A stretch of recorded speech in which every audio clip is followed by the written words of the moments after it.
एक कहानी है कुछ ऐसे लोगों के बारे में जो अपनी ज़िंदगी से तंग आ चुके हैं, लेकिन उन्हें मिलता है एक ऐसा मौका और वे लोग पहुंच जाते हैं एक ऐसे खेल में जहां हर मिनट के हिसाब से उन्हें करोड़ों रुपए मिलते हैं। तो आखिर ये खेल है क्या और क्या इसमें उन लोगों की जान चली जाएगी? कौन है इस खेल का मुख्य दिमाग, यही देखेंगे आज की इस कड़ी में। उसके घर पर कुछ लोग पहुंच जाते हैं जो उससे पैसे लेने के लिए आए थे और जिनसू उन लोगों से छुप रहा था क्योंकि उसने उन लोगों से 900 मिलियन वॉन कर्ज में लिए थे, लेकिन अभी तक उसने चुकाया नहीं।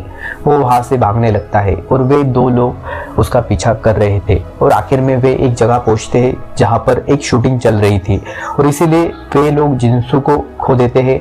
जिनसू ऐसे ही भटक रहा होता है और देखते हैं कि उसको एक आदमी ने कहा था कर्ज लेकर निवेश करने से वह अमीर बन जाएगा, वह आदमी उसे मालामाल बना देगा, लेकिन ऐसा कुछ भी नहीं हुआ। जिनसू उस आदमी को फोन करता है लेकिन वह तो अब फोन भी नहीं उठाता। जिनसू एक दुकान में काम करता था, उसे हर दिन 78,000 वॉन मिलते थे और इतने कम पैसे में वह अपना कर्ज नहीं चुका पाएगा, इसलिए वह समय के साथ अपना काम बदलता रहता है और वह शेयर बाजार कार्यालय की इमारत को भी साफ करने का काम करता है और अंदर काम कर रहे लोगों को देखकर वो सोचने लगता है कि ये लोग हर घंटे कितना कमाते होंगे और वह सोचता है कि भले ही वह अपने शहर सियोल की सारी इमारतों की खिड़की साफ ही क्यों ना कर दे, वो कर्ज नहीं चुका पाएगा। इसलिए उसने सोच लिया था कि वह अब सब कुछ खत्म कर देगा। तभी उसे संदेश आता है कि उसके खाते में 1 मिलियन वॉन जमा हुए हैं। ये देखकर वो भी चौंक गया था। फिर कुछ ही सेकंड में 1 और मिलियन, 1 मिनट के बाद 1 और मिलियन और इससे 4 मिलियन जमा हो जाते हैं और कहा जाता है कि गाड़ी में बैठ जाने के लिए वहां पर एक गाड़ी पहुंचती है और वह बैठ जाता है, जिसकी मदद से वो इमारत में प्रवेश करता है और वहां पर एक लिफाफा था, उसमें लिखा हुआ था कि वह द एज शो नाम के शो में प्रवेश करने वाला है। इसके लिए कोई ज्ञान या कौशल की जरूरत नहीं पड़ती, खाना रहने की जगह यहीं पर दी जाएगी और समय के साथ पैसा खाते में आता रहेगा। आखिर में ये खेल खत्म हो जाएगा, लेकिन अगर कोई खिलाड़ी खेल में मर जाता है तो उसका खेल वही खत्म हो जाएगा। इसलिए लिखा हुआ है कि अगर वो हिस्सा नहीं लेना चाहता है तो अपनी टैक्सी का किराया लेकर यहाँ से जा सकता है। साथ ही वहां पर 20 मिलियन वॉन भी रखा हुआ था जो वो मुफ्त में ले जा सकता है, मगर अगर वो खेल खेलना चाहता है तो उसे 1 से लेकर 8 नंबर तक कोई एक नंबर चुनना है और कमरे के अंदर चला जाना है। ये सब सुनकर जिनसू को लगने लगता है कि पता नहीं ये करना सही है या नहीं, मगर इतने सारे पैसे मिल रहे हैं और वह वापस जाने का सोचता है, लेकिन वह दोबारा से याद करता है कि वो जाकर करेगा क्या। वो तो वैसे भी अपनी जान देने के बारे में सोच रहा था, इसलिए वो 3 नंबर उठाता है और पर्दे के पीछे चला जाता है। अब वो कमरे में प्रवेश करता है और दरवाज़ा बंद हो जाता है। सामने में 24 घंटे का टाइमर लगा हुआ था और वह तीसरी मंजिल में पहुंच जाता है जो उसका कमरा है। यहाँ खिड़की की जगह स्क्रीन लगा हुआ था और बहुत सारे कैमरे थे और उसे एक नियम लिखी हुई किताब मिलती है और नियम के मुताबिक उन्हें जो खेल खेलने के लिए कपड़े दिए जाते हैं उन्हें ही पहनना पड़ेगा। कमरे से बाहर इस्तेमाल करने वाला सामान स्क्वायर से खरीदा जा सकता है। स्क्वायर मतलब सामने का एक दुकान। सारे प्रतिभागी आधी रात के बाद से लेकर अगली सुबह 8 बजे तक अपने कमरे में ही रहेंगे। कैमरे को रोक नहीं सकते और नियम तोड़ने पर इनाम की रकम काट दिए जाएंगे और ये खेल आधी रात से शुरू होगा। और देखता है कि सिर्फ 1 मिनट बचा हुआ था, इसलिए वो जल्दी जल्दी अपने कपड़े पहनता है और उसका नंबर था 3, मतलब उसकी मंजिल नंबर। उसके खाते में 30 मिलियन जमा हो चुके हैं और कुछ ही मिनट के अंदर और 600, अगले मिनट में 9,000, जिसे देखकर वो बहुत खुश हो जाता है कि हर मिनट के साथ पैसे बढ़ते जा रहे हैं। उसे यकीन नहीं हो रहा था। वो बाहर निकलने का सोचता है, लेकिन याद आता है कि आधी रात में बाहर निकलना अनुमति नहीं है। लेकिन उसे शौचालय जाना था, इसीलिए वो किसी को फ़ोन करने की कोशिश करता है और कहता है कि मुझे बाहर जाना है, मुझे शौचालय इस्तेमाल करना है, मगर फ़ोन की दूसरी तरफ से कोई आवाज़ नहीं आती। इसके बजाय उसे स्क्रीन में विकल्प आता है और वह अपने लिए कंबल, दस्ताने मंगाता है क्योंकि कमरे में ठंड है, मगर उसके लिए पैसे कटेंगे। तो वह समझ जाता है कि यह चीज़ें 1000 गुना ज़्यादा महंगी है और वह अपने लिए जल्दी से खाली बोतल मंगवाता है जिसमें वह शौच करता है क्योंकि फ़िलहाल कमरे से बाहर जाना मना है। अगले दिन जब वो सोकर उठता है तो वो देखता है कि उसके खाते में 14 मिलियन वॉन जमा हो चुके थे फिर वह कमरे से बाहर आता है और कुछ प्रतिभागी उसे मिलते हैं। वे लोग स्क्रीन टाइम को देखते हैं, जहां देखते हैं कि टाइम बढ़ चुका था। जो कल रात 24 घंटे लिखा हुआ था वहां पर कुछ और घंटे जुड़ चुके थे। वे सभी आपस में बात कर रहे थे। वे सभी 1 से लेकर 8 मंजिल तक रहते हैं। फिर वहां पर 8 मंजिल में रहने वाली लड़की आती है, जिसे देखकर नंबर 3 मतलब जिनसू पूछता है कि ये लड़की अलग कपड़े क्यों पहनी हुई है। आखिर में वहां पर सारे के सारे 8 खिलाड़ी पहुंच जाते हैं और वहां पर जो नंबर 1 था वो लंगड़ा कर चल रहा है और सभी को एक दूसरे की मंजिल के नाम से ही बुलाते हैं। जिनसू पूछता है कि यहाँ बाथरूम कहाँ है, तो नंबर 2 कहती है यहाँ कोई बाथरूम नहीं है और सभी लोग देखते हैं कि वहाँ हर चीज नकली थी। खिलाड़ी के कपड़े में एक भी जेब नहीं है। नंबर 1 कहता है कि उन्हें शौच करने के लिए अपशिष्ट बैग खरीदने की जरूरत है, मगर यहाँ खरीदना होगा तो 1000 गुना ज्यादा दाम देना होगा। इसीलिए वे लोग जाते हैं स्क्वायर में सामान खरीदने। हो सकता है वहाँ थोड़ा कम में मिल जाए। जहाँ वे लोग सिगरेट खरीदते हैं और तभी अचानक से स्क्रीन बोर्ड में टाइम 2 मिनट कम हो जाता है।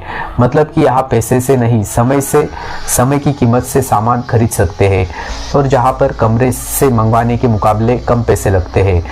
अब वे लोग अपने खेल के बारे में सोच रहे होते हैं कि ये खेल कितने दिन के लिए चलेगा, आखिर किसी के पास इतना पैसा कैसे हो सकता है जो इस खेल पर लुटा दे। वे लोग जल्दी से अपने बाल्टी खरीदते हैं जिसमें वे लोग शौच करते हैं और इसके बाद उन लोगों को भूख लगने लगती है। तभी एक लड़की मतलब नंबर 8 वाली लड़की कहती है कि कल रात मेरे कमरे में 12 प्लेट खाना आया था और 12 बोतल पानी। वो कहती है कि मैंने सारे प्लेट से कुछ कुछ खा लिया और एक बोतल पानी भी पी लिया, बाकी से नहा लिया। जिनसू कहता है कि ऐसा नहीं हो सकता कि वो सारा खाना और पानी तुम्हारे लिए अकेले का था। अब वे लोग कहने लगते हैं कि पहला दिन था, गलती हो गई। मगर एक लड़की नंबर 2 गुस्सा हो जाती है और कहती है कि जो बचा हुआ खाना है वो हमें चाहिए। लेकिन नंबर 8 कहती है कि कोई भी सामान कमरे से बाहर लेकर हम नहीं जा सकते, ये तो नियम में लिखा हुआ है। अब वे लोग आपस में बात कर रहे होते हैं कि वे लोग करेंगे क्या, और आखिर में 8 खिलाड़ी के लिए 12 प्लेट खाना क्यों लाया जाता है। वे ये भी सोच रहे होते हैं कि उनके कमरे में डिलीवरी हैच है, उसके जरिए वो खाना एक दूसरे को बांट सकते हैं। नंबर 7 8 से कहता है कि तुम बचे हुए खाने को हमारे कमरे में डिलीवर कर सकती हो। नंबर 8 कहती है कि हाँ कर दूंगी, वैसे भी फेंकने के लिए जगह नहीं है। 7 उसे करना है कि हम सब तुम्हारे कमरे में जाना चाहते हैं। जब वे लोग नंबर 8 के कमरे में जाते हैं मतलब 8वीं मंजिल में, तो वे हैरान हो जाते हैं क्योंकि वो कमरा बाकी कमरे से बहुत ज़्यादा बड़ा था। वहाँ तो बाथ टब भी है और उस लड़की के पैसे लाखों के हिसाब से बढ़ते हैं। सबसे ज़्यादा जो नंबर 1 में रहता है उसे सबसे कम पैसे मिलते हैं। देखा जाए तो जो नंबर 8 में रहती है उसे सबसे ज़्यादा सुविधा मिलती है और जो नंबर 1 में रहता है उसे सबसे कम। एक तरह से श्रेणी की व्यवस्था है। अब एपिसोड 2 में हम प्रतिभागी नंबर 8 को देखते हैं जो गाउन पहनकर खेल में प्रवेश करती है और वह अपने लिए नंबर 8 चुनती है।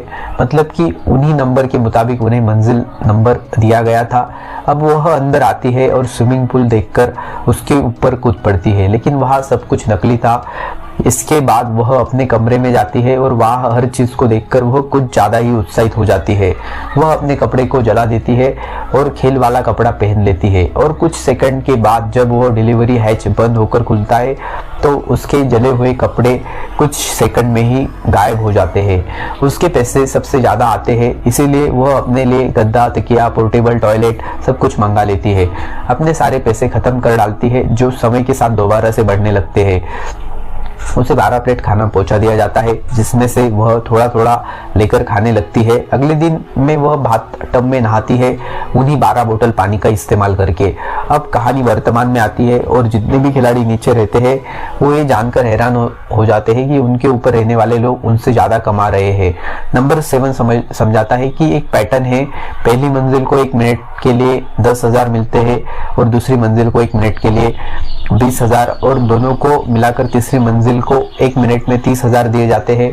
सब लोग गणना करने लगते हैं। चौथी को हर मिनट 50,000, नंबर 5 को 80,000, नंबर 6 के हर मिनट में 1,30,000, नंबर 7 के हर मिनट के लिए 2,10,000 और नंबर 8 में महारानी जो रहती है उसे हर मिनट में 3,40,000 वॉन मिलते हैं। अब ये सभी सोच रहे होते हैं कि आखिर इस खेल में उनके साथ इस तरह की नाइंसाफी क्यों हो रही है। नंबर 7 कहता है कि ये एक तरह का फिबोनाची सीक्वेंस है। फिर वे लोग गणना करते हैं कि हर एक प्रतिभागी एक दिन में कितना कमाता होगा। जिनसू सोच रहा होता है कि ये शो वाले इतनी बड़ी बात हमसे क्यों छुपा रहे थे, मगर जो नंबर 1 में रहता है जिसे सबसे कम पैसे मिलते हैं, वो खुद सोच रहा था कि उसे इतने पैसे मिल रहे हैं, जो बहुत बड़ी बात है।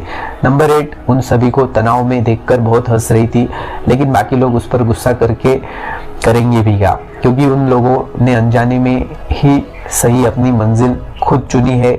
नंबर 7 थोड़ा बुद्धिमान लगता है और वो कहने लगता है कि सबको खाना बराबर मिलना चाहिए। इसके लिए भी उसने तरकीब निकाली है और वह कहता है कि हर कोई सिर्फ एक प्लेट उठाएगा। इस तरीके से आखिर में 4 प्लेट बच जाएंगे और जिसको अतिरिक्त खाना है वो बचे हुए प्लेट में से खा सकता है। इस तरीके से वे लोग एक साथ रह सकते हैं, एक समुदाय की तरह, और वे लोग ऐसा ही करते हैं। सब कुछ ठीक ही चल रहा था कि तभी महारानी नंबर 8 स्क्वायर से अपने लिए डिजाइनर कपड़े मंगवा लेती है। इसलिए उन लोगों का टाइम कम हो जाता है, क्योंकि स्क्वायर में टाइम कटता है। अब सिर्फ 15 मिनट बचे हैं, जिससे बाकी के खिलाड़ी गुस्सा हो जाते हैं। नंबर 8 एक स्विमिंग सूट खरीदते हैं, मगर यहाँ तो स्विमिंग पूल है भी नहीं।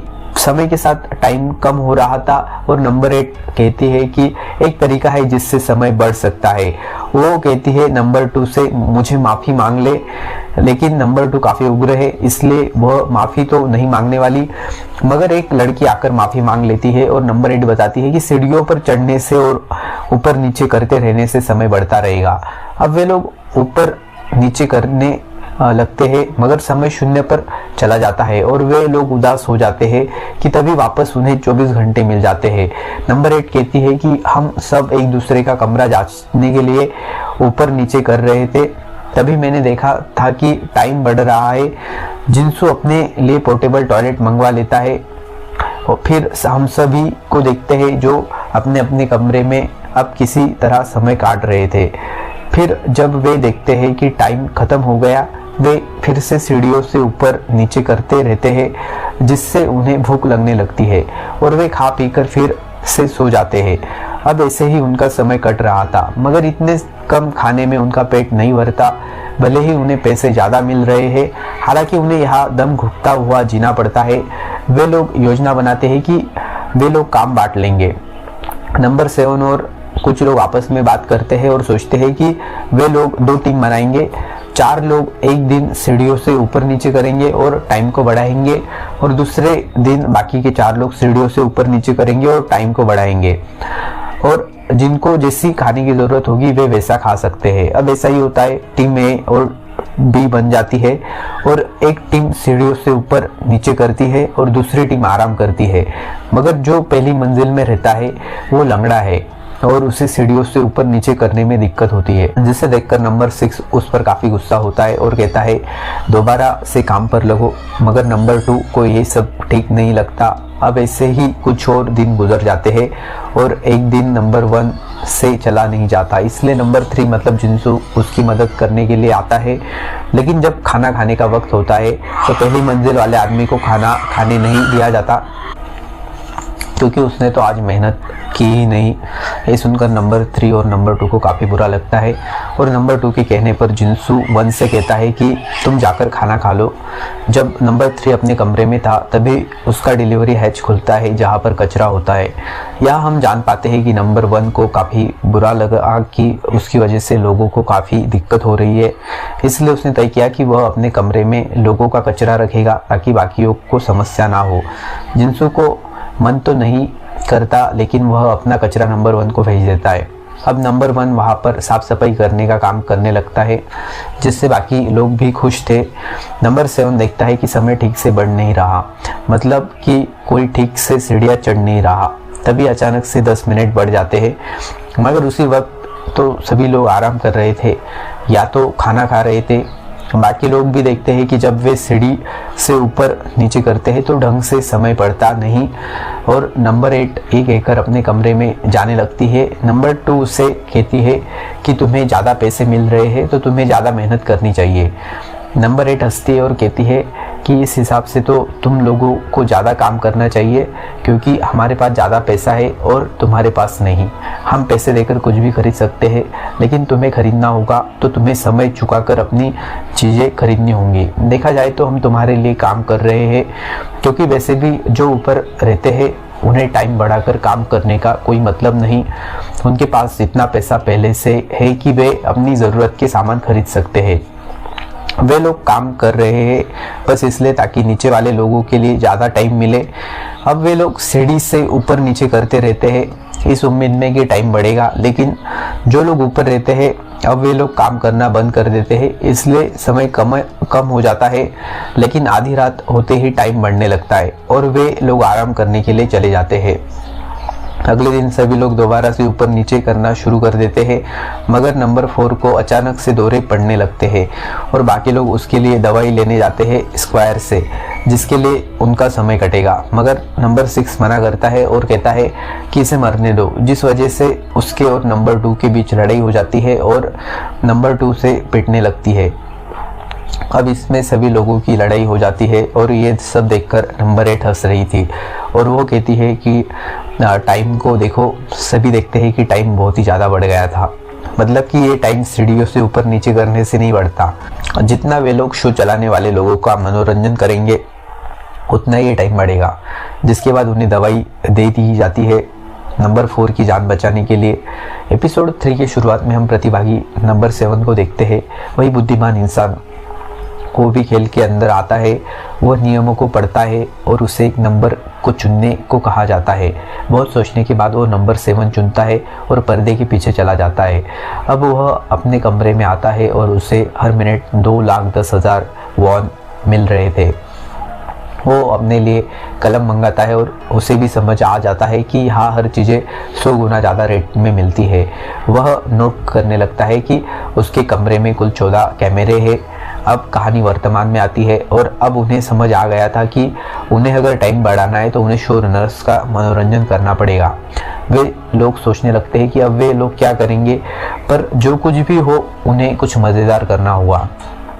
ये सब देखकर नंबर 3 मतलब जिंसू वह शो रनर्स को मनोरंजन करने के लिए मॉक फाइट गेम शुरू कर देता है और उसे मिलने के लिए नंबर 7 आता है और वे लोग देखते हैं कि टाइम बढ़ा ही नहीं, मतलब इन सब का कोई फ़ायदा नहीं। दोनों सिगरेट पीते हैं और नंबर 7 3 से कहता है कि तुम अच्छे इंसान हो, तुम में कुछ अलग है। तुमने नंबर 1 की मदद की सीढ़ी चढ़ने में, और वह नंबर 7 से कहता है कि तुम भी तो अच्छे इंसान हो, तुमने अपना कचरा बैग नंबर 1 को नहीं भेजा। नंबर 7 मुस्कुराता है। 3 कहता है कि तुम्हें पहली बार मुस्कुराते हुए देखा। इसके बाद दोनों बैठकर बात कर रहे होते हैं कि उन्हें लोगों को मनोरंजन कैसे किया जाए। एक बार जो शुरू करेंगे शो रनर उसे कुछ समय में बोर हो जाएंगे, हमें फिर से कुछ नया करना होगा। ये जो टाइम है ये बिल्कुल पैसे की तरह है, जैसे कि बिल्कुल किसी प्रभावशाली के लिए होता है। जितना वो अपने वीडियो में लोगों को लगा कर रखेंगे उतना ही वो पैसा कमाएंगे। नंबर 3 पूछता है कि उन्हें चाहिए क्या। 7 कहता है कि उन्हें असली मनोरंजन चाहिए। 8 खिलाड़ी एक साथ बैठकर बात कर रहे होते हैं कि तब वे लोग क्या करेंगे। कोई कहता है उन्हें डेटिंग शो करना चाहिए, कोई कहता है प्रतिभा शो। वे लोग मान जाते हैं और कहते हैं कि एक बार कोशिश करके देखते हैं, इससे हमें पता भी चल जाएगा कि टाइम बढ़ता है या नहीं। नंबर 7 पूछता है कि किसी के पास कोई प्रतिभा है जो दिखा सकता है, बस जांच करने के लिए कि टाइम बढ़ता है या नहीं। अब कोई सामने नहीं आता। 7 कहता है तो फिर मैं ही जाता हूँ। वह अपने लिए एक बांसुरी मंगाता है और वह अपनी नाक से उस बांसुरी को बचाने लगता है। वो मुंह खोलकर देखते ही जा रहे थे और खड़े होकर उसके लिए ताली बजाते हैं और वे लोग देखते हैं कि 20 घंटे जुड़ चुके थे। ये देखकर वे लोग सोचते हैं कि अब उन्हें प्रतिभा शो के लिए कुछ ना कुछ प्रदर्शन तैयार करना होगा। एक खिलाड़ी पूछता है कि वे लोग यहाँ से कब निकलेंगे। कोई कहता है जब हम लोग यहाँ से ढेर सारे पैसे कमा लेंगे तब वे लोग निकलेंगे। नंबर 7 कहता है फिर तो हम यहाँ पर हमेशा के लिए फंस के रह जाएंगे। वे लोग नंबर 1 से पूछते हैं कि तुम यहाँ से कब जाना चाहते हो, क्योंकि वही तो सबसे कम कमाता है। यहाँ रहना उसके लिए आसान नहीं होगा। कौन कहता है कि मुझे यहाँ से 1 बिलियन कमाना है। अब वे लोग गणना करते हैं और देखते हैं कि करीब 2.5 महीने लग जाएंगे इतना कमाने में।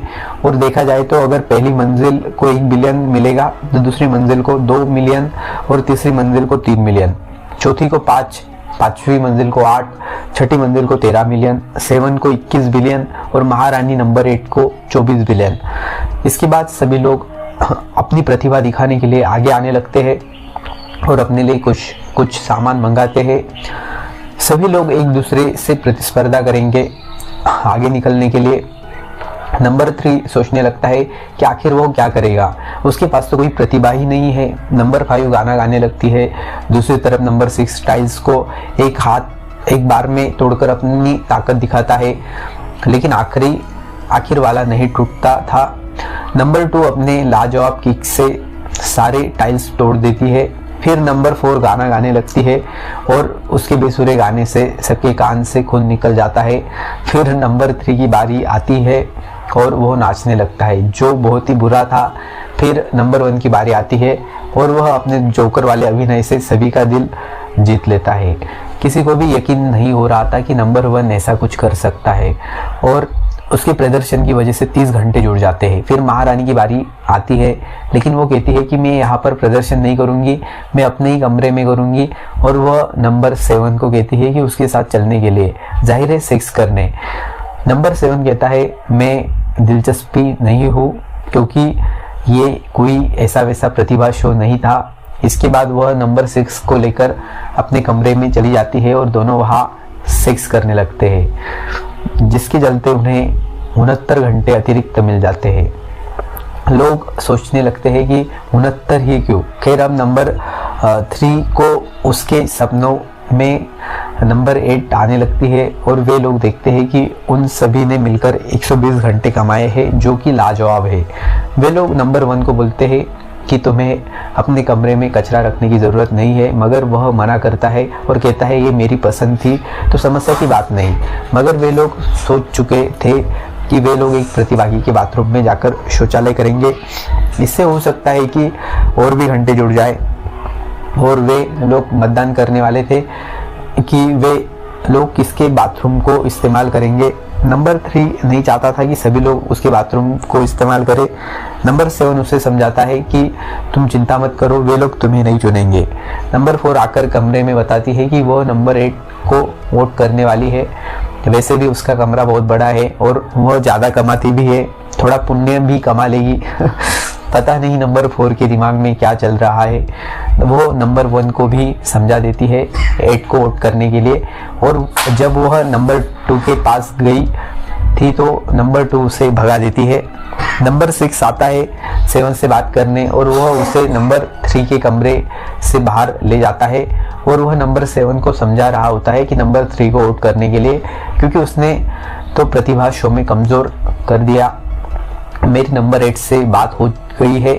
चौथी से बात करते हुए कह रही होती है कि हमें 7 को इस बारे में नहीं बताना चाहिए था। पता नहीं वह 6 की बात मानकर हम दोनों में किसको वोट ना दे दे। अब अगले दिन मतदान होती है और जब मतदान की गिनती होती है तो नंबर 3 के 3 वोट हो जाते हैं और नंबर 8 महारानी के भी 3 वोट हो जाते हैं, जिससे वो भी हैरान थी कि कोई उसे क्यों वोट करेगा। 6 वोट हो चुके थे और 1 वोट खाली था और आखिरी वोट तय करेगा कि किसका बाथरूम सभी लोग इस्तेमाल करेंगे। देखते हैं कि नंबर 6 2 से मिलने गया था और वह उसे समझाने लगता है कि भले ही तुम नीचे वाले कमरे में रहते हो, मगर हमारी मदद से तुम अपनी किस्मत बदल सकती हो। लेकिन इस सब का भी कोई फायदा नहीं होता। वो आखिरी वोट भी नंबर 8 को जाता है, जिससे सभी लोग हैरान हो गए थे। मगर नंबर 8 खुश भी थी कि और कहती है कि आज तक मैंने कोई चुनाव नहीं जीता। अब ये भी बिल्कुल किसी मनोरंजन जैसे था, जिसके वजह से उनके और भी कई घंटे जुड़ जाते हैं। नंबर 3 7 से पूछता है कि आखिर मुझे तीसरा वोट किसका पड़ा। एक तो 8 है और दूसरा नंबर 6, तीसरा कौन हो सकता है। देखते हैं कि वह तीसरा वोट नंबर 7 ने खुद दिया था, मगर वह यह सच 3 को नहीं बताता। नंबर 2 1 से मिलने के लिए आती है और कचरे को साफ करने में उसकी मदद करती है और कहती है अगर तुमने नहीं भी कहा होता तो फिर भी मैं उससे महारानी को वोट कर दी। अब नंबर 8 अपना बाथरूम इस्तेमाल करने के लिए दूसरों को चाबी नहीं देती। दूसरे लोग उसे समझा रहे होते हैं मगर फिर भी महारानी नहीं मानती। नंबर 5 उसे कहती है कि हम तो इस सब में बराबर है। महारानी हंसती है और कहती है क्या सच में हम लोग बराबर है? लगता है तुम लोग अपनी औकात भूल जाते हो। वो वहाँ से चली जाती है और नंबर 4 को यकीन नहीं हो रहा था कि उसने इतनी प्लानिंग की थी लेकिन सब कुछ पानी में चला गया। नंबर 5 उसे कहती है कोई बात नहीं, आज के दिन अपना बाथरूम इस्तेमाल कर लो। अब नंबर 8 सभी को अपनी औकात दिखा देती है। जब सभी का डिलीवरी हैच खुलता है और उनके प्लेट में खाना ही नहीं था। किसी ने नहीं सोचा था कि महारानी अपना ये रंग दिखा देगी। एपिसोड 4 की शुरुआत में हम नंबर 4 वाली लड़की को देखते हैं। वह भी खेल में प्रवेश करती है तो उसे भी कहा जाता है किसी एक नंबर को उठाने के लिए और वो नंबर 8 को उठाकर पर्दे के पीछे चली जाती है। लेकिन कुछ समय के बाद वह वापस आती है और नंबर 4 उठाकर अंदर चली जाती है। वो कमरे में जाकर अपने लिए कंबल वगैरह मंगा लेती है और उसे भी समझ आ जाता है कि यहाँ सब कुछ 100 गुना ज़्यादा महंगा है। वह अपने लिए चिपकाने वाले नोट्स भी मंगाती है। फिर कहानी आती है वर्तमान में और सभी लोग भूख से तड़प रहे थे। नंबर 8 के कमरे के बाहर बैठकर उसे भीख मांगते हैं कि वह उनको खाना बांटे मगर वह क्यों ही बाहर निकलेगी। वे लोग कहते हैं कि कुछ घंटे और जुड़ गए थे, मतलब कि शो रनर को प्रतिभागियों को तड़पता हुआ देखकर मजा आ रहा था। 4 आकर कहती है कि मैं ही क्यों अकेले अकेले उसे प्रार्थना करूं, तुम सब भी चलो। 6 उसे कहता है क्योंकि तुमने उसके खिलाफ वोट किया इसलिए अब हम सब सजा भुगत रहे हैं। अचानक महारानी आती है और सभी के लिए खाना लेकर आती है। सभी लोग बैठकर खाना खाने लगते हैं और 5 नंबर 8 को थैंक यू कहती है मगर सभी लोग देखते हैं कि 5 ये सब दिखावा कर रही थी। महारानी बाहर आई ही नहीं। नंबर 2 भूख से यहाँ मरना नहीं चाहती और वह कहती है कि मैं ये सारा टाइम ख़त्म कर दूंगी, जिस वजह से उसके और नंबर 6 के बीच नोकझोंक होने लगती है। नंबर 1 उनसे भीख मांगता है कि ऐसे मत करो कि तभी अचानक नंबर 3 सभी से कहता है अब वे वह कचरा सबका वह रखेगा। वो नंबर 8 से माफ़ी भी मांग लेता है और वे लोग अपना फैसला वापस ले लेंगे और वह अपने खराब नृत्य के लिए भी माफ़ी मांगता है। फिर नंबर 4 3 से कहने लगती है क्या हम दोनों मिलकर लोगों का कचरा रखेंगे और वह सबके सामने कबूल कर लेती है कि मैंने ही लोगों को मनाया था नंबर 8 को वोट देने के लिए। दोनों जा रहे थे नंबर 8 से माफ़ी मांगने मगर 7 कहता है कि तुम लोग काफ़ी बहू को ऐसे काम नहीं चलेगा। वो खुद जाता है और नंबर 8 से बात करने और बता देता है कि हम लोगों ने अपना फैसला वापस लेने का सोचा है, कोई भी तुम्हारा बाथरूम यूज़ नहीं करेगा। तभी 8 दरवाज़ा खोल देती है और वह अपनी एक्सरसाइज जारी रखती है। नंबर 7 देखता है कि नंबर 8 के कमरे में किसी भी चीज़ की कमी नहीं थी। अब वो कहती है क्या तुम लोगों के भूखे होने की वजह से टाइम बढ़ा होगा और पूछती है क्या मैं अपने लिए कपड़े खरीद सकती हूँ, मैं इन सबसे बोर हो गई हूँ। अब वह अपने लिए जब कपड़े खरीदती है तो सभी उसकी तारीफ करने लगते हैं जैसे कि वो सच में कहीं की महारानी हो। नंबर 2 तो गुस्से में थी मगर 7 उसे समझाता है और वह 2 और 3 को समझाने लगता है कि शो रनर यही चाहते हैं कि हम लोग उस महारानी के नखरे उठाए, जिसके अगले दिन से उन्हें वापस से खाना मिलने लगता है। इसके बाद से नंबर 3 के कमरे में कचरा आने लगता है और वह सोच रहा होता है कि पता नहीं नंबर 4 अपने कमरे में कचरा रख भी रही है कि नहीं, इतना कचरा एक ही कमरे में कैसे आ रहा है। जब सभी लोग काम करने में व्यस्त थे तो नंबर 8 नए नए खेलों के विचार सोचती है और खेल का नाम रखती है द किंग, और इसमें बहुत ही अजीब चीज़ें करनी पड़ती है। सभी लोग मान जाते हैं और नंबर 7 भी मान जाता है क्योंकि कम से कम इससे उन्हें पैसे तो मिलेंगे। जिसके बाद उन्हें बहुत सारे गेम में से एक गेम चुनना पड़ता है और जिसके पास किंग लिखा हुआ आएगा वो किंग होगा और उसी की बातें सभी को माननी पड़ेगी।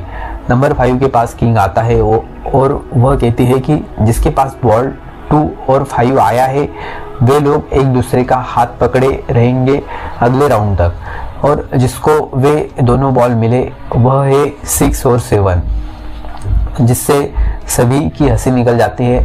वह अब अगले राउंड में नंबर 4 किंग बनती है और वह गेम को और रंगीन बनाती है और कहती है कि नंबर 6 और 7 एक दूसरे को चूमेंगे।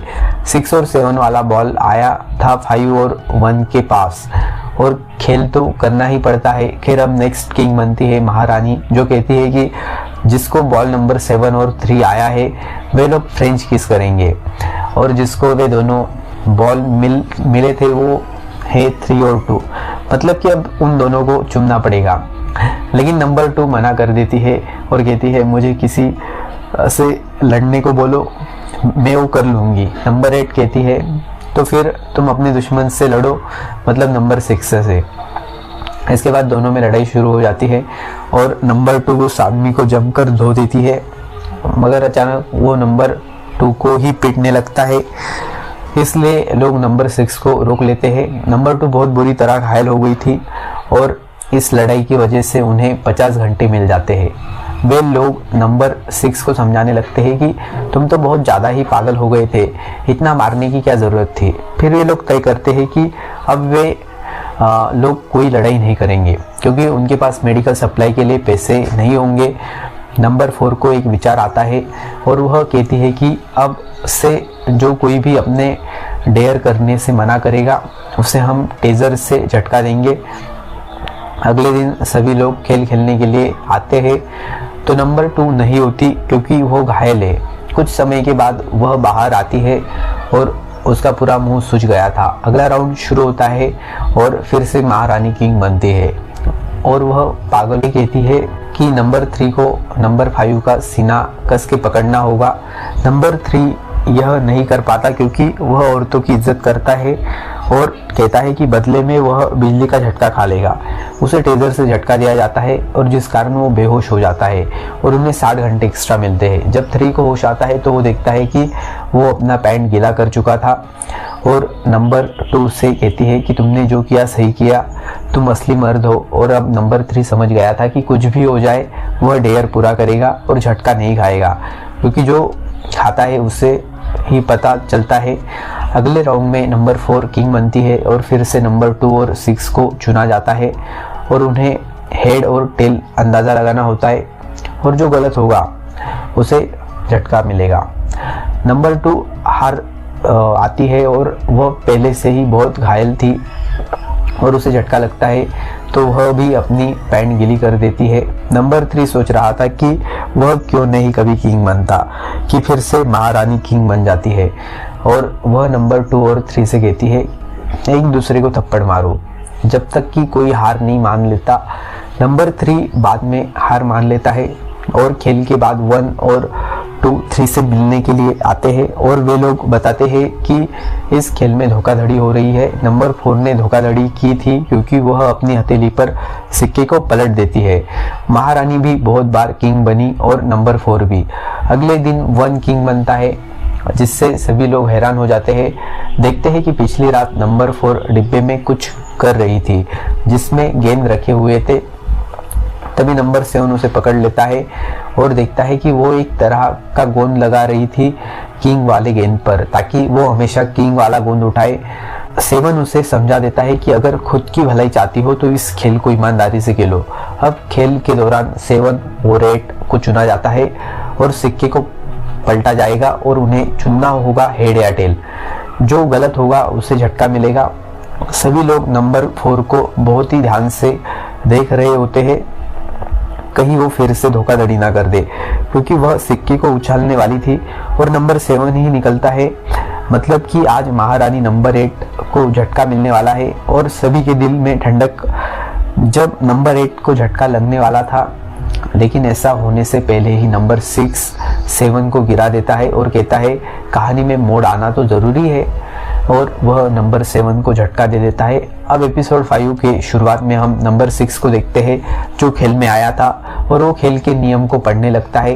फिर वह नंबर 6 का कार्ड उठाकर पर्दे के पीछे चला जाता है। अपने कमरे में पहुंचने के बाद वह अपने लिए तकिया मंगाता है और वहां सो जाता है। कहानी वर्तमान में आती है और जब नंबर 7 को होश आता है तो 6 उसे समझाने की कोशिश करता है कि मुझे पता है कि उन लोगों के साथ मिलकर उनकी मदद कर रहे हो और इसीलिए मोड़ आना तो ज़रूरी था। तुम दुनिया के सिस्टम को तो जानते ही हो, ऊपर वाले राज करते हैं और नीचे वाले उनका हुक्म मानते हैं। यहाँ पर भी वैसा ही चलेगा। तुम चतुर हो, हमारे साथ रहो। अब वे लोग नीचे वाले कमरे के सारे फ़ोन को तोड़ देते हैं ताकि वे कुछ भी मंगवा कर ना ला पाए, खासकर हथियार। अब वे लोग सोच रहे होते हैं कि पता नहीं 7 के साथ क्या हो रहा है। काफ़ी समय हो चुका है, अभी तक वह नीचे क्यों नहीं आया। उनको खाना भी नहीं मिलता। 7 नीचे आता है और कहता है कि अब वो बताएगा कि यहाँ किस तरीके का काम करना है। और वो कहता है कि यहाँ नीचे रहने वाले लोग, मतलब कि 4 लोग को काम करना पड़ेगा, 1, 2, 3 और 5, और बाकी के लोग जो है वे आराम करेंगे, मर्जी उनकी। अगर वे नहीं करना चाहते काम तो उन्हें खाना नहीं मिलेगा। ये सुनकर वो चारों काफ़ी भड़क गए थे और वह अब बताने लगता है कि उन सभी को सिक्का दिया जाएगा और ये देखकर वह अपने लिए खाना ले जा सकते हैं, मगर एक सिक्का कमाने के लिए 9 घंटे कमाने पड़ेंगे। नंबर 2 गुस्सा हो जाती है, मगर वे लोग भी लड़ाई झगड़े पर उतर आते हैं, इसलिए वे लोग ज़्यादा कुछ नहीं कर पाते और अब उन्हें अपने ऊपर रहने वाले लोगों की बातें सुननी ही पड़ेगी। उन चारों को खेल खेलना पड़ता है और नंबर 3 एक गेंद उठाता है जिसमें लिखा हुआ था हाइड एंड सीक। लेकिन खेल शुरू करने से पहले नंबर 7 कहता है आँख, जीभ, हाथ और पैर, इन चारों में से कोई एक चुनने के लिए। उन्हें समझ नहीं आ रहा था कि वह क्या बोले, मगर वे एक एक चुन लेते हैं और वे लोग जिस बॉडी पार्ट को चुनते हैं उसी बॉडी पार्ट को बांध दिया जाता है और वे लोग चारों जाकर छुप जाते हैं और 7 और 8 उन्हें ढूंढ ढूंढ कर उन्हें डंडे से पीटने लगते हैं। नंबर 2 का आँख बंद हुआ था और 6 उसे पकड़कर बहुत पीटता है और दोनों ऐसे ही एक दूसरे को पसंद नहीं करते थे। नंबर 3 जीत जाता है क्योंकि वह आखिरी तक पकड़ा नहीं गया। बाकी तीनों को सज़ा मिलेगी। सज़ा के लिए नंबर 3 की आंखें बंद कर दी जाती है और उसे डंडा दिया जाता है जिसे वो घुमाएगा और जिसको लगेगा उसका दर्द भगवान ही जाने। वो डंडा घुमाता है और नंबर 1 को जोर की रखती है। अब ये सब देखने के बाद उन्हें एक्स्ट्रा 26 घंटे मिल जाते हैं। 3 को लगने लगता है कि उसने 7 पर भरोसा करके बहुत बड़ी गलती कर दी। अब नेक्स्ट खेल शुरू होता है और ये सवाल खेल है। उन चारों से एक सवाल पूछा जाएगा जिसके बारे में वे सिर्फ 20 सवाल पूछ सकते हैं और जो भी सही जवाब देगा वह विजेता होगा। वह राउंड नंबर 2 जीत जाती है और बाकी सभी चाहते हैं कि इसके बाद वह हाथों में बल्ला उठाती है क्योंकि अब उसकी बारी थी सभी को सजा देने के लिए। नंबर 3 सोच रहा होता है कि अब नंबर 2 उनके लिए बदला लेगी और बाकी के 4 लोगों को जम के धोएगी, लेकिन ऐसा कुछ भी नहीं होता। वो नंबर 3 को बल्ले से मारती है और ये राउंड यहीं पर पूरा हो जाता है और अगले दिन भी उनके साथ यही सब होता है और वे चारों लोग सोच लेते हैं कि वे लोग अब इतना यातना नहीं सहेंगे। वे लोग अपने कमरे में जाने से मना कर देते हैं और 7 उनसे कहता है कि अगर तुम लोग कमरे में नहीं जाते हो तो हमें अपनी ताकत इस्तेमाल करनी पड़ेगी। नंबर 7 कमरे में चली जाती है और ऐसे ही कई दिन बीत जाते हैं और अब तक नीचे के लोग नीचे ही फंसे हुए हैं और दोबारा से नंबर 3 के मन में ख्याल आ रहा था कि वह बाहर ही ठीक था, वो मर जाता वही अच्छा होता।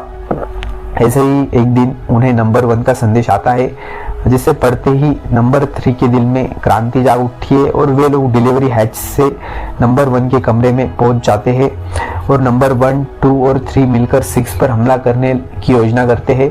मगर एक दिन 7 3 को बता देता है कि डिलीवरी हैच आवाज़ करता है। 4, 6 और 7 सभी 8 के कमरे में बैठकर मज़े कर रहे थे, मगर नंबर 7 उसे इन सब चीज़ों में मज़ा नहीं आता। बाकी के चारों खेल में मेहनत कर रहे थे और नंबर 3 बस उम्मीद कर रहा था कि कभी ना कभी तो नंबर 7 उनका साथ देगा। अब 47 दिन बीत चुके थे और नंबर 3 डिलीवरी हैच में घुस जाता है और तभी नंबर 1 नाटक करने लगता है कि उसके पेट में दर्द हो रहा है। सभी लोग नीचे जाते हैं जांच करने के लिए और 2-3 एक साथ मिलकर 6 पर हमला कर देते हैं और उन लोगों के बीच बहुत लड़ाई होती है और आखिर में 6 अपने एक बंदूक निकालकर उन लोगों पर हमला करने ही वाला था, लेकिन वो बंदूक नहीं चलाता क्योंकि 7 ने पहले ही बंदूक को जाम कर दिया था और यह मौका देखकर नंबर 2 उसे मुक्का मारकर गिरा देती है। अब हम नंबर 2 को देखते हैं जो खेल में प्रवेश करती है और उसके लिए कमरा चुनने के लिए कोई विकल्प ही नहीं था।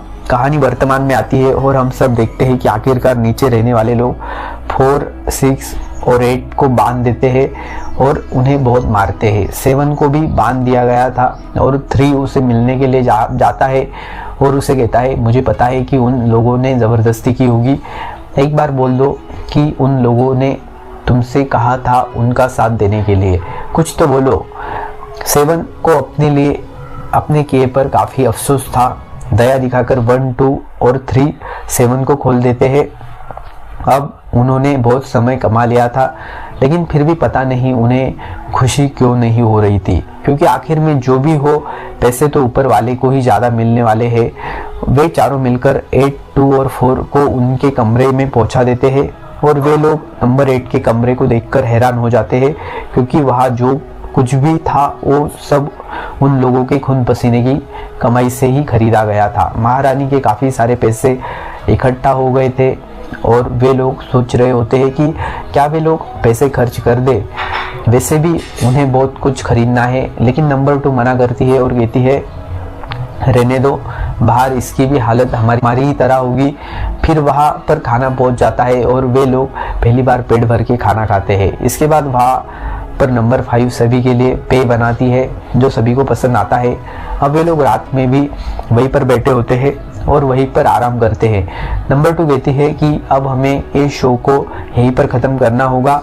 नंबर 1 कहता है कि मैं तो यहाँ से 1 बिलियन लेकर ही जाऊँगा। 2 कहती है तुम बाहर जाकर मुझसे ले लेना, लेकिन अब मैं ये सब नहीं सह सकती। नंबर 3 कहता है कि हमें उन लोगों से बदला लेना चाहिए क्योंकि उन तीनों ने हमें बहुत यातना दी। 2 कहती है तो फिर जाओ, नंबर 8 तो वहीं पर बंदी हुई है, जाओ अपनी भड़ास निकाल लो। नंबर 3 चाहकर भी कुछ नहीं कर पाता क्योंकि अभी भी उसमें इंसानियत बाकी है। 1 और 5 एक साथ बैठे होते हैं और 1 उसे अपनी बेटी के बारे में बताता है और 5 उसे कहती है कि तुम घर जाकर इन्हीं पैसों से उसे ढेर सारे तोहफे खरीद लेना और उसे दे देना, दुनिया की सारी खुशी देना। अब इसके बाद पांचों पेट भर खाना खाते हैं और अपने दुश्मनों को भी खिलाते हैं और उनकी देखभाल भी करते हैं। अब काफ़ी समय के बाद वे लोग अच्छे से नहाते हैं और कपड़े को धोते हैं। अब वे लोग एकदम साफ सुथरे लग रहे थे।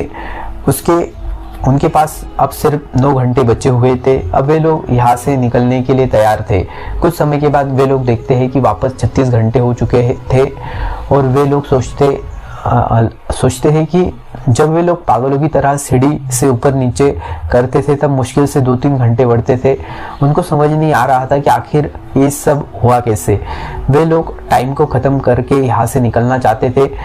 वे सभी तीनों को जाकर जांच करते हैं जो बंधे हुए थे कि कई उन लोगों की वजह से टाइम तो नहीं बढ़ा, मगर उन्हें कुछ नहीं समझ आ रहा था कि टाइम कैसे बढ़ा। अगले दिन फिर से टाइम बढ़ जाता है और देखते हैं कि नंबर 4 का किसी ने दांत उखाड़ दिया है और उसे भी नहीं पता ये किसने किया। और दूसरी तरफ नंबर 6 के पैर के सारे नाखून उखाड़ दिए गए थे। नंबर 2 अपने ही दोस्तों से पूछने लगती है कि तुम लोगों में से किसने ये सब किया। उसे नंबर 7 पर शक होता है।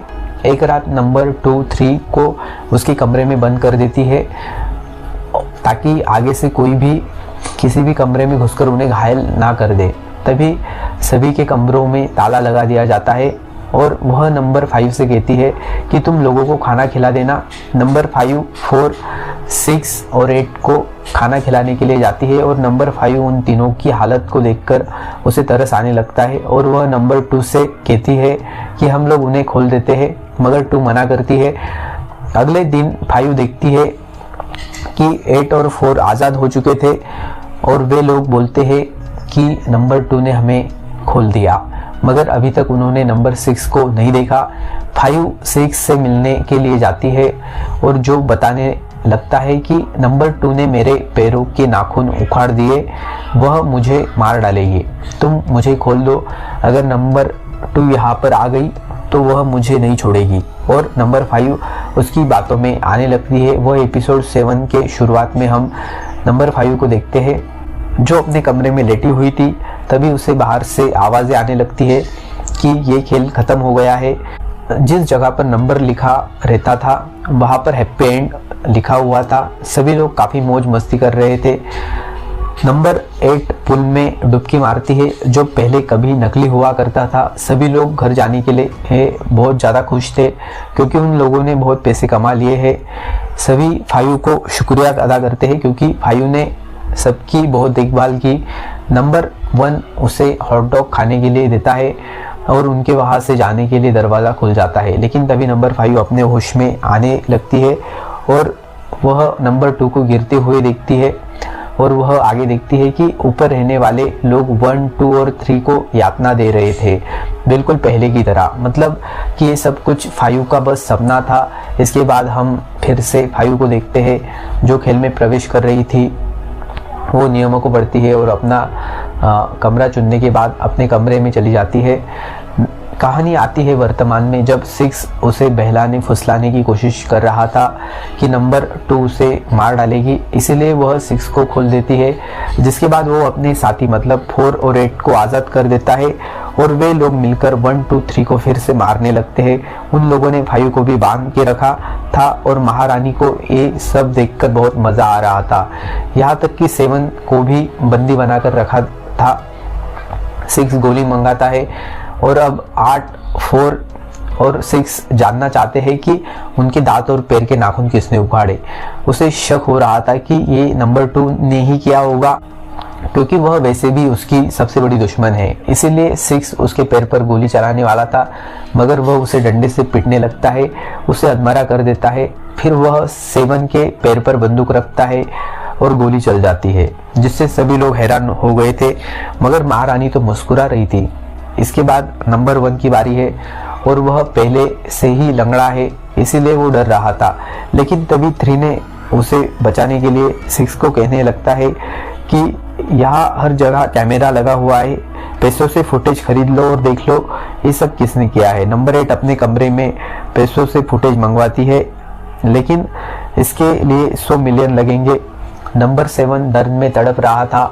अब दोनों फुटेज देखते हैं और देखते हैं कि पैर के नाखून उखाड़ने वाला और दांत उखाड़ने वाला कोई और नहीं बल्कि नंबर 1 था। दूसरी तरफ नंबर 1 कबूल कर देता है कि उसने सब कुछ किया, क्योंकि उन दोनों ने उसे बहुत यातना दी थी, बदला तो लेना ही था। फुटेज में देखते हैं कि नंबर 1 6 के चेहरे पर पेशाब कर देता है, जिसे देखकर उसका तो खून खोलने लगा था, मगर महारानी को बहुत मज़ा आ रहा था। नंबर 4 1 के ऊपर काफ़ी गुस्सा हो जाती है कि वह आखिर एक लड़की के दांत कैसे उखाड़ सकता है।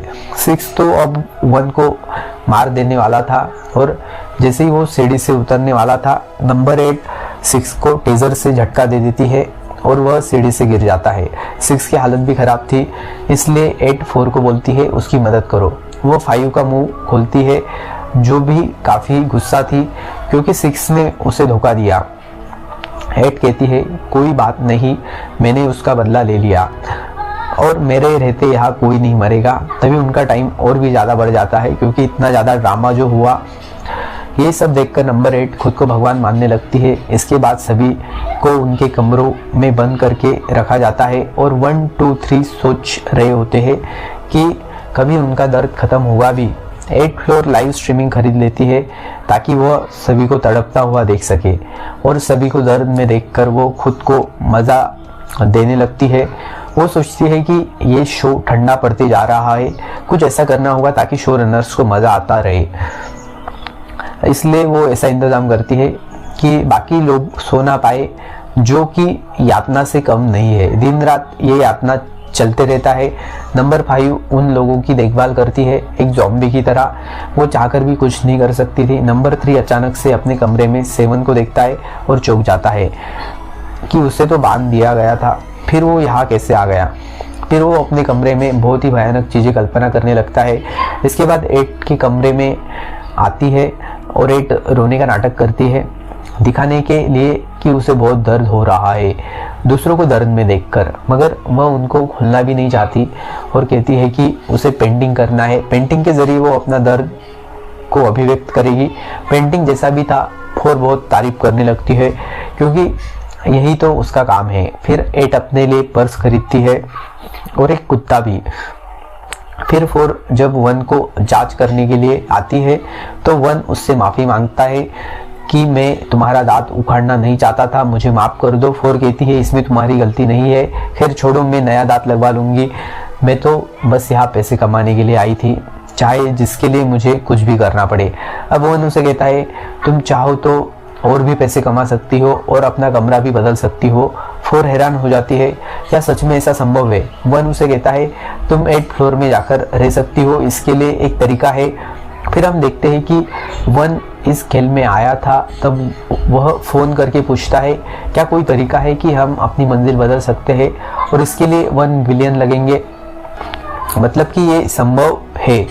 और इसलिए शुरू से 1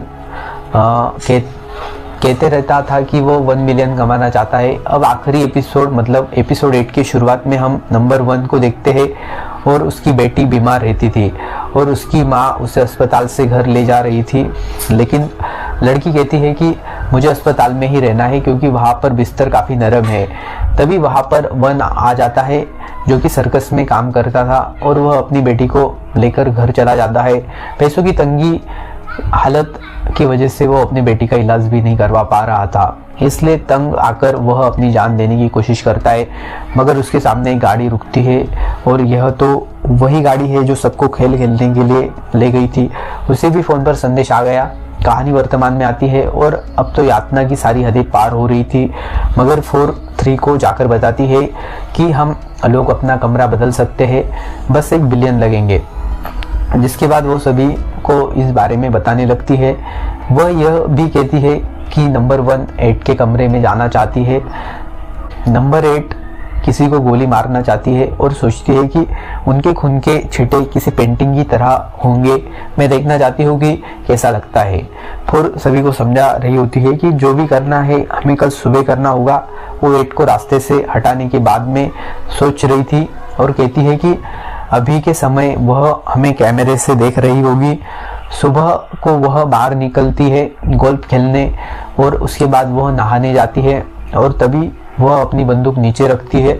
तभी हम उस पर हमला कर सकते हैं और सभी लोग 4थी मंजिल पर अपनी उम्मीद टिकाए बैठे थे कि वह ज़रूर कुछ करेगी और उनकी जान बचाएगी।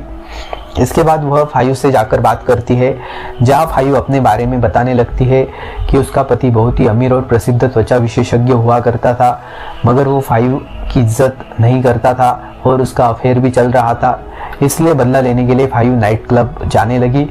यह सब बातें शेयर करने के लिए वह 4 को थैंक यू कहती है और इस तरह वह 5 को भी अपनी योजना में शामिल होने के लिए मना लेती है। लेकिन इसके बाद बदले में 5 कहती है कि मेरी भी एक शर्त है। अब आखिरकार वो दिन आ जाता है जब वे लोग अपनी योजना को अंजाम देने वाले थे, मतलब कि 8 को रास्ते से हटाने वाले थे। लेकिन उस दिन 8 गोल्फ खेलने से मना कर देती है क्योंकि उसका कुत्ता बीमार था, मगर किसी तरह 4 8 को मना लेती है और 8 उसे पूछने लगती है कि कल तुम 5 से क्या बातें कर रही थी जो तुम उसे गले लगाकर रो रही थी।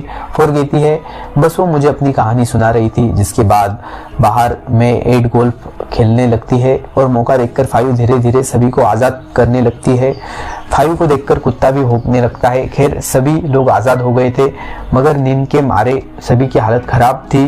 कुत्ता भागते हुए सीढ़ी तक पहुंच जाता है और 5 और 3 छुपने के लिए 6 के कमरे में चले जाते हैं। 8 बंदूक लेकर ऊपर आती है और कमरे में जाकर सब कुछ देख लेती है कि क्या हो रहा था, और वह बंदूक चलाने ही वाली थी कि इसके बाद ही हम देखते हैं कि नंबर 4 की कहानी।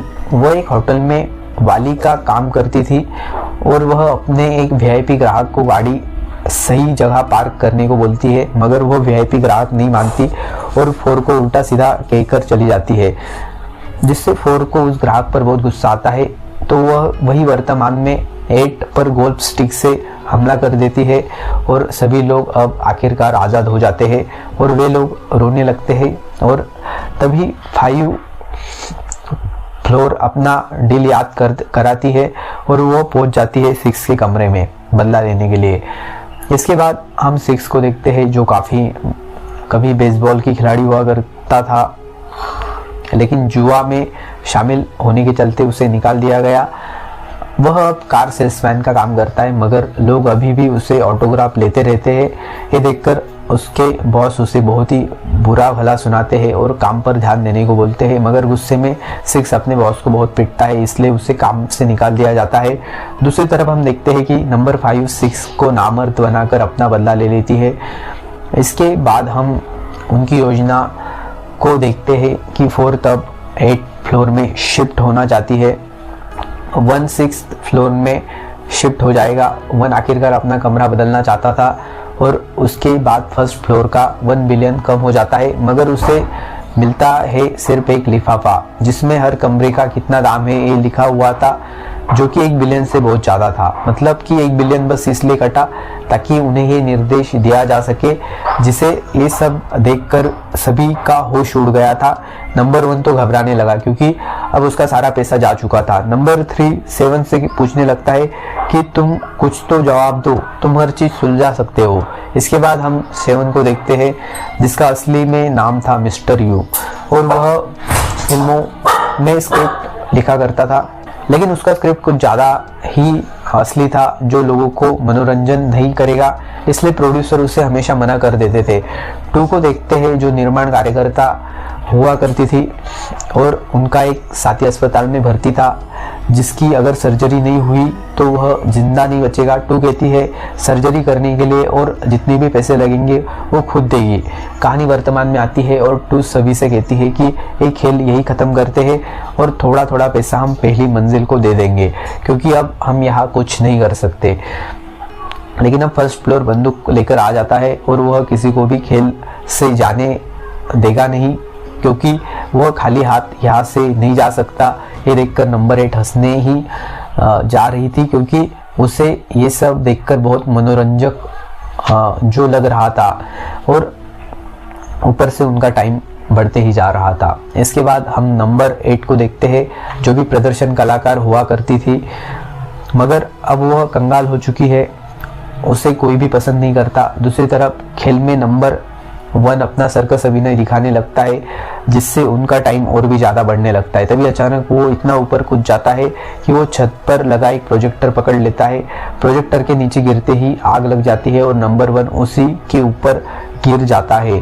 सभी किसी तरह खुद को छुड़ाकर 1 को बचाते हैं और नंबर 3 मदद भेजने के लिए बोलता है, लेकिन शो रनर को ये सब देखकर काफ़ी मज़ा आ रहा था, जिससे उनके 1440 घंटे बढ़ जाते हैं, जिसे देखकर सबको काफ़ी गुस्सा आ रहा था।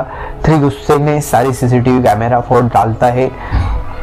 सारे कैमरे तोड़ने के बाद बाहर जाने का दरवाज़ा खुल गया था, लेकिन 1 बहुत बुरी तरह घायल हो गया था और कहता है मुझे इतना लालच नहीं दिखाना चाहिए था। वह सभी से माफ़ी मांगता है और वो वही दम तोड़ देता है। अब आखिरकार टाइम 0 हो गया था और 3 पर्दे के बाहर जहाँ सभी लोग उसके लिए ताली बजाते हैं, मगर सामने कोई भी नहीं था। उसे वहाँ पर एक लिफाफा मिलता है जहाँ लिखा हुआ था कि जीते हुए रकम खाते में ट्रांसफ़र करा दिए गए हैं, और पर्दे पर दी एंड लिखा रहा था। इसके बाद 2.5 महीने गुजर जाते हैं। 3 अपने घर पर अकेले बैठा हुआ था। अब वह बिल्कुल टूट चुका था। भले ही उसके पास पैसे तो थे, लेकिन वह 1 को मरता हुआ देखकर वो अंदर से पूरा बर्बाद हो गया था। मगर कैमरा तोड़ने की वजह से उसे आधे पैसे मिले भी नहीं, मगर उसके अभी भी ऐसा लगता है कि उन लोगों ने जो कुछ भी सहा वो सब कुछ असली नहीं था, वो सपना था। 3 सभी से मिलना चाहता था, लेकिन वो किसी का नाम जानता ही नहीं था, मगर किसी तरह वो फर्स्ट फ्लोर का अंतिम संस्कार करना चाहता था। इसलिए वो हर जगह विज्ञापन करता है ताकि कोई तो आए। बहुत इंतज़ार करने के बाद 2 4 और 5 वहाँ पर पहुँच जाते हैं और 3 उन्हें बताने लगता है कि उसने 1 के परिवार को भी खोज डाला और उसकी पत्नी से पता चला कि किसी ने नंबर 1 के परिवार को ढेर सारा पैसा दिया है, और वह कोई और नहीं बल्कि नंबर 7 था। फिर एक डिलीवरी वाला आता है और देखते हैं कि 6th फ्लोर ने एक गुलदस्ता भिजवाया है, लेकिन सभी को अजीब लगता है कि 7th फ्लोर क्यों नहीं आया। 5 उन लोगों को एक खबर दिखाती है कि महारानी नंबर 8 जो एक प्रदर्शन कलाकार हुआ करती थी, उसने किसी के साथ मिलकर एक आर्ट गैलरी पर हमला कर दिया, मगर उसे अब गिरफ्तार कर लिया गया है। सभी सोचते हैं कि उसके साथ ऐसा ही होना चाहिए। इसके बाद सभी अपने अपने रास्ते चले गए। किसी ने ये जानने की कोशिश भी नहीं की कि वे लोग कहाँ रहते हैं, कैसे है। अब आखिर में हम नंबर 7 को देखते हैं, जिसका असली नाम मिस्टर यू है। हम देखते हैं कि अब प्रोड्यूसर उसके लिखे गए स्क्रिप्ट को काफ़ी पसंद करने लगते हैं। नंबर 7 ने जो स्क्रिप्ट लिखा है उसका नाम है द 8 शो। प्रोड्यूसर जानना चाहते हैं कि ऊपर फ्लोर में जो रहते थे उनके साथ क्या हुआ, क्योंकि 7 ने कुछ लिखा ही नहीं था। 7 कहता है अभी तक मैंने कुछ सोचा नहीं है, पर दर्शक भी यही चाहती होगी कि उनके साथ कुछ भी अच्छा ना हो। तभी प्रोड्यूसर अचानक से कहता है कि मैं भी शो में जा चुका हूँ। 7 हैरान हो जाता है, मगर प्रोड्यूसर बस मजाक कर रहा था, क्योंकि उसके हिसाब से ऐसा कुछ असली में नहीं होता। प्रोड्यूसर इस फिल्म को बनाने के लिए मान जाता है और कहता है वो इसके सीक्वल को भी बनाएगा, और इसी के साथ द 8 शो सीजन 1 यहीं पर एंड हो जाती है। तो आपको ये वीडियो कैसे लगा कमेंट में ज़रूर बताएं। वीडियो पसंद आई हो तो वीडियो को लाइक ज़रूर करें, चैनल को सब्सक्राइब करना मत भूलें। तो मिलते हैं नेक्स्ट वीडियो में।